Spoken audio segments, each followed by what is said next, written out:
Ying Chai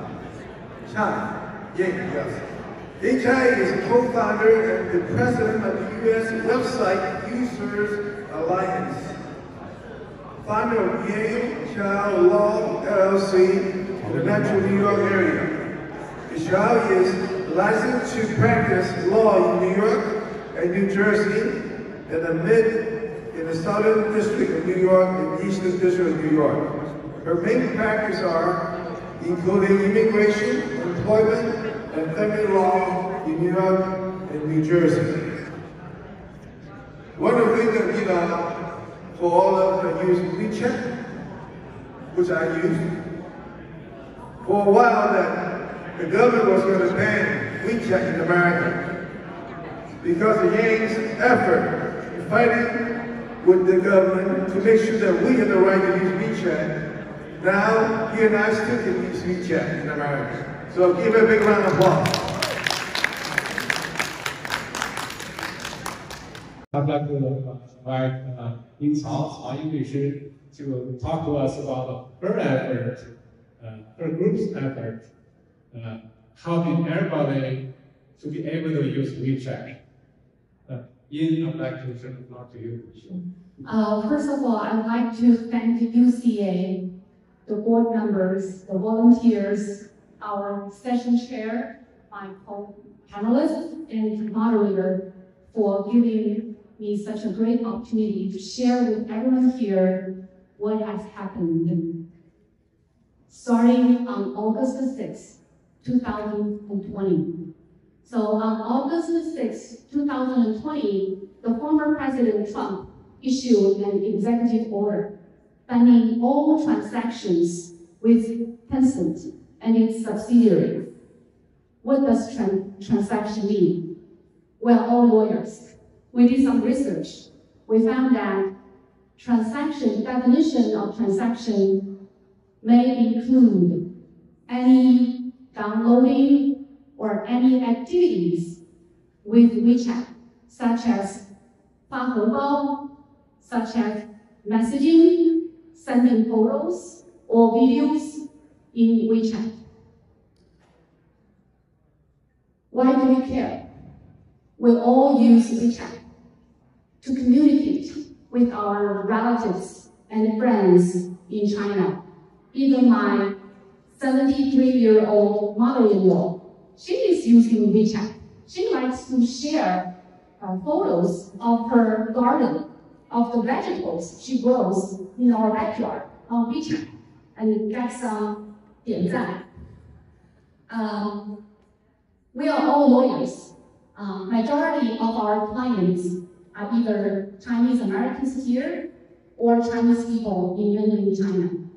WeChat is our main communication tool to keep in touch with our friends, relatives, clients, or potential clients. What's the consequence of violating this executive order? The consequence is very severe. It includes not just civil penalties. You may be put in jail. So, me and another 4 lawyers, Chinese American lawyers, we have decided to work together to found this U.S. WeChat Users Alliance in New Jersey.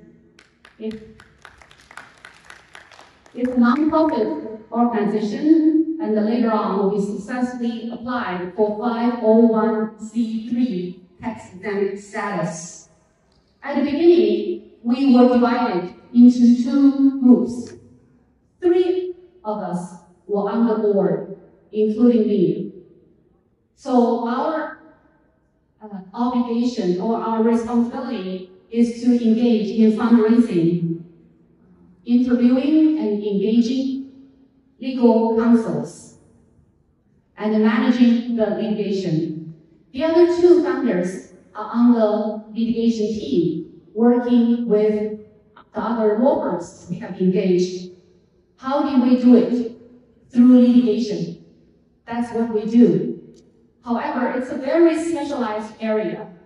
Very few Chinese American lawyers have experience litigating constitutional law cases. So we have decided to engage the best lawyer, the lawyer who charges us $1,000 an hour, but who has won cases at U.S. Supreme Court, Michael Bean and his team.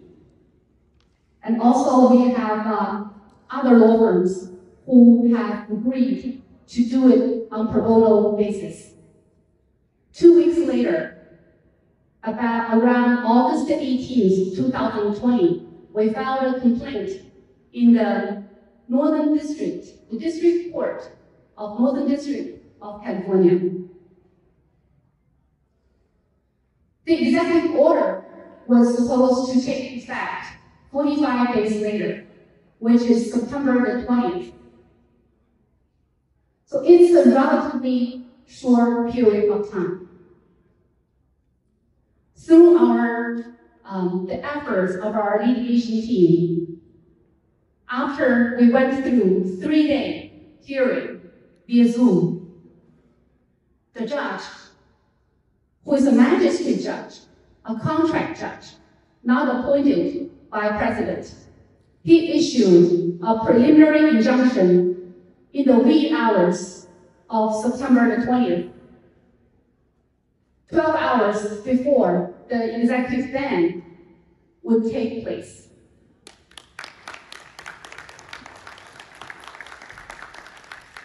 Department of Justice appealed in the district court as well as the Court of Appeals at the 9th Circuit. We won the battles on both fronts. After President Biden went into office, the Department of Justice voluntarily proposed to suspend the litigation. In June last year, our President Biden withdrew the executive order totally. And we didn't stop there.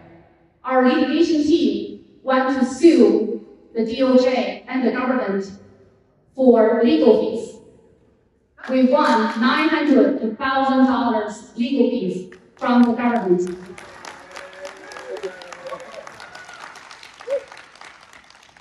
So that's all now. Thank you. Isn't that wonderful that we have the freedom of speech?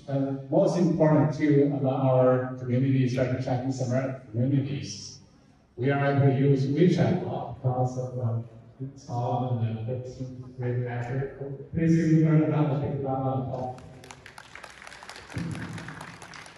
That WeChat group in 2017. In 2020, there were about 180 Chinese American lawyers in our group. All of our 4 other founders are all in that group. So that's the place we felt most comfortable with. We know each other. We all know each other. We are not cheaters. So at the beginning, we were able to raise $20,000 to $30,000. We were so happy. So wow, that's a lot of money. But when we got the first month legal video from Michael Bean, it was $350,000. We had no idea where we were able to find to raise this large amount of money. So 朱可亮律师 he was able to negotiate a deal with Michael Bean. First of all, Michael Bean promised he will not sue us for legal fees. But we must try our best effort to raise as much as we could. So we used WeChat again. We published WeChat articles to inform the potential donors about the latest update of our litigation.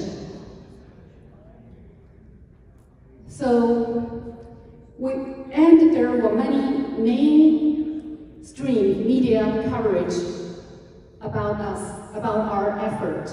The five of us took turns to take interviews from Wall Street Journal, Financial Times, New York Times, Bloomberg, all those mainstream media from the US and also from China.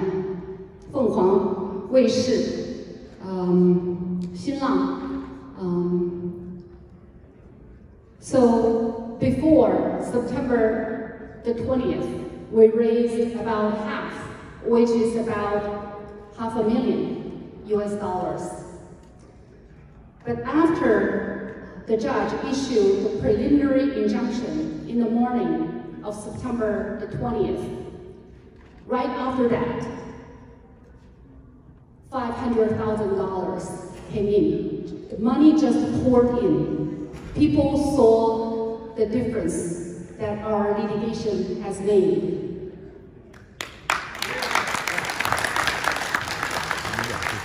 So we were able to raise a total of $1,070,000 within a short period of a little bit more than 1 month.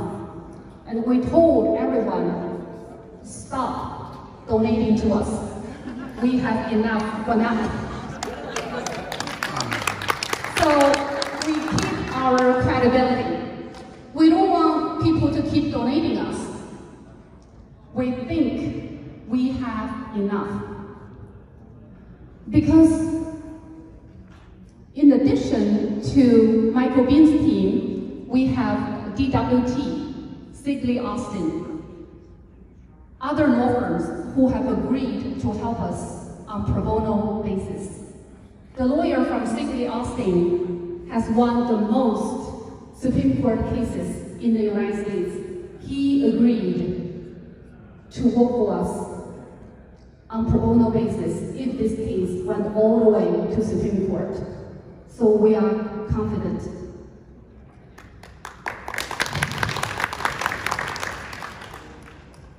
Later on, after President Biden withdrew the executive order, we sued under Equal Access to Justice Act and got $900,000 legal fee compensation from DOJ. The two lawyers on the litigation team, 朱可亮律师 and 倪飞律师, generously donated all the legal fees they have earned. So Mr. Zhu donated $120,000 US. Ni Fei律师 donated about $45,000 US to USWA.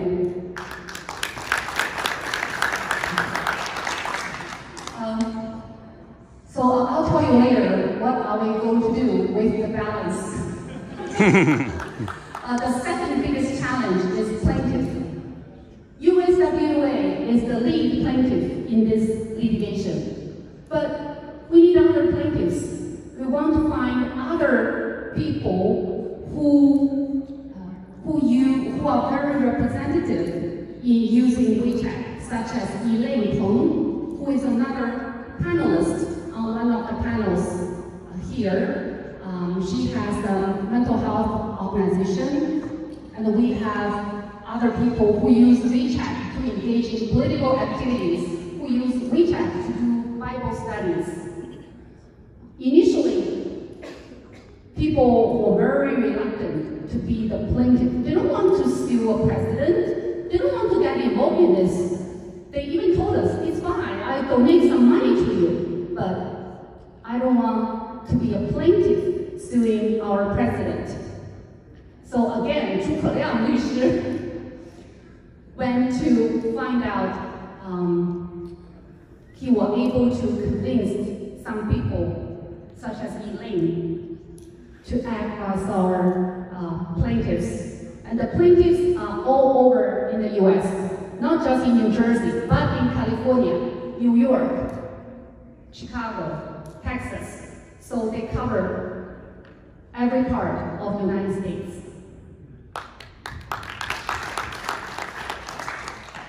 That's all. Thank you. It's a great effort, and we definitely appreciate it. Is Elaine in the audience? I saw her. So first of all, I realized from this litigation that Chinese people can unite together. We are not 一盘散沙. The $1.7 million, 90% of those funds raised are from 17,000 people in the amount between $50 and $100. Are those all from WeChat? We represent WeChat users in the US. We only accept donations from WeChat users in the United States. We have not received a penny from Tencent or Chinese government. So, I'm also very grateful that other civic organizations have supported us, grown from 180 2 years ago to 340, covering 34 states. They are all experienced attorneys practicing at least 5 years in the United States. So if you need a recommendation for a local lawyer, please come to me. Thank you. Great grassroots organizing efforts. Yes. Oh, it's uswua.org. But another news I would like to tell you that USWA has accomplished its historical mission. We are dissolving it.